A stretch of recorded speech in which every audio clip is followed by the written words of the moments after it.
Hi, I'm Donna De La Rue, and joining us today to discuss the roles of women in Freemasonry are Lisa McPhee, wife of past Senior Grand Deacon Andrew McPhee, Fiona Murray, wife of Grand Superintendent of Works Keith Murray, Emily Moriarty, partner of Worshipful Master Adrian Kamer, Liz Spittle, daughter of past Grand Standard Bearer Bob Spittle, and Lynn Julia, wife of Grand Director of Ceremonies Peter Julia. Thanks for joining us, ladies. Firstly, Lisa, how are you involved in Freemasonry? My husband Andrew has just finished with the Grand Lodge, current team or past Grand team, and he's senior deacon, or was senior deacon.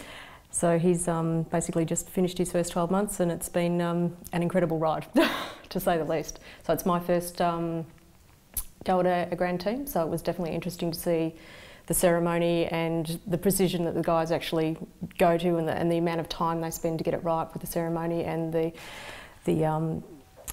dialogue. So it's been a very interesting turn. And Fiona, you've got an involvement with Freemasonry? My husband is also involved in Grand Lodge to do with the buildings throughout Victoria.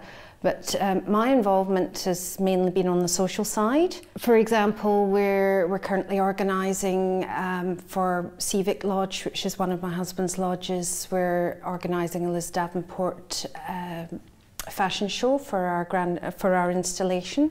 And Emily, how are you involved in Freemasonry? Well, Adrian, my partner, is a master of a lodge at the moment. He's master of Baden Powell Lodge, which is a lodge that focuses on scouting activities, and most of the lodge members are all scouters. And because he's the master at the moment, I'm on the social committee and help organise the social functions that go on outside and around the lodge itself. So well, that's wonderful, thank you. And Liz, your involvement with Freemasonry? I'm involved through my dad, who was a member of the Grand Craft team in 2009-10 when he was a steward for that team, and more so the social side for both of those, and still attend some of the Grand Craft Lodge functions for grand installations and things like that. And Lynn, your involvement with Freemasonry? Well, my husband's been in the lodge for 40 years, so over that time I've been involved quite a bit with socially and supporting him throughout that time. This is the third grand team with the craft that we've been in, and I think it's about 5 grand teams with the mark degree. So it's taken up quite a lot of time, but very enjoyable time.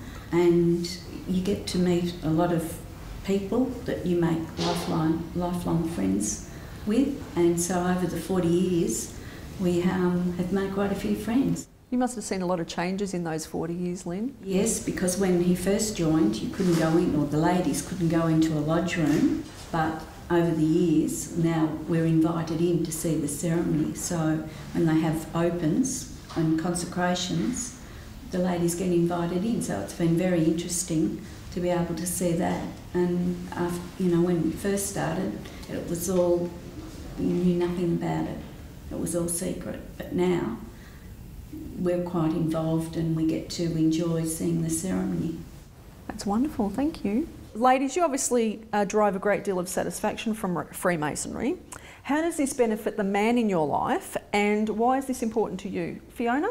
I think the main thing that I find with Keith is that he is actually very busy with all the things he does with Freemasonry. He's had to learn quite substantial tracts of dialogue as part of the ceremonies, and I think that actually helps in terms of even standing in a boardroom making a presentation. And Lisa, how do you think that it's benefited Andrew and in turn yourself? From Andrew's point of view, he's been in Freemasonry for about 24 or 26 years now, and his first lodge meeting was actually his father's last. So when he first went, he kind of was going along with a, yeah, I'll go for Dad kind of thing, and then obviously his dad couldn't continue, so he got into it, and he loves it. He is so passionate about it, and it freaks me out. I just watch him, off he goes, and he just, even when he's had a really, really hard day at work, he puts his suit on, he goes off and he has a great night. So he comes home and he's like, yep, I really enjoyed tonight. So Andrew didn't need any encouraging to become more outgoing. He already had that, but look, it's his environment where he really does thrive. So benefit for me, I also get a night on the couch once a month and I don't have to cook dinner. But yeah, no, look, it's great that he has something that he really just does enjoy. And Emily, how do you feel that Adrian has grown from Freemasonry and how that's impacted on you? Well, I think he finds it very important. It's really a bit of a family affair for him. He joined when he was 1 week after he turned 18 because his father was involved, his brother was already a Mason, his grandfather was a Mason before that. And so they're all involved they're in different lodges, but they will all attend various lodges together. So they're really enjoying that part of their sort of brotherly love, both in terms of family and in terms of Freemasonry. I think personally I derive satisfaction because it's an activity that he enjoys so much, and another opportunity to spend time with him and his family in the lodge activities. And Lynn? Well, I find that it's given Peter confidence, and the challenges he's had as he's progressed through the different degrees and learning the different ritual, it's helped him business-wise as well as Freemasonry, and he just loves going and he enjoys it, and he's a perfectionist, and it enables him to put everything into it. And I've watched him gain the confidence, and over the years where he's asked to MC things, and in different walks of life it has helped him along the way, and it's all good. The benefits for his point of view have all been good. Ladies, there is a belief that Freemasonry is a secret society. Does it bother you that these supposed secrets are not shared to you by your partners? Emily?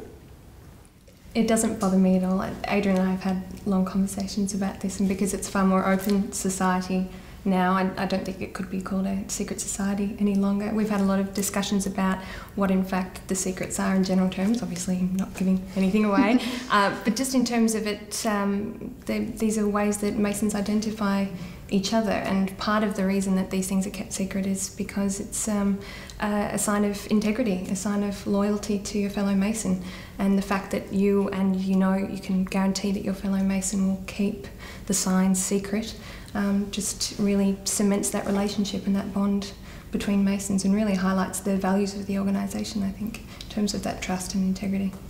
Look, I think any organisation has a certain amount of information that they will allow to flow outside, so I can't see why Freemasonry would be any different. And if I thought Freemasonry was, sacrificing virgins and killing goats, you'd probably be concerned, but at the end of the day it is an above-board organisation. They have a few fundamental secrets, but I don't think it's actually hurting anyone, and as I said, any organisation, that you don't let out certain parts of what you do, so I can't see that as a major drama.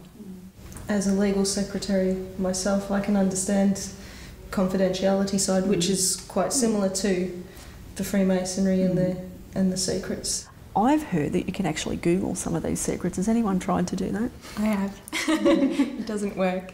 Unless you know what you're looking for, I think, in terms of what the secrets are, you won't be able to find it. All the Masons say that you can Google it, but that's because they look it up knowing what they're looking for, I think. Thank you, ladies, for sharing your beautiful stories with us, and we hope to see you again soon.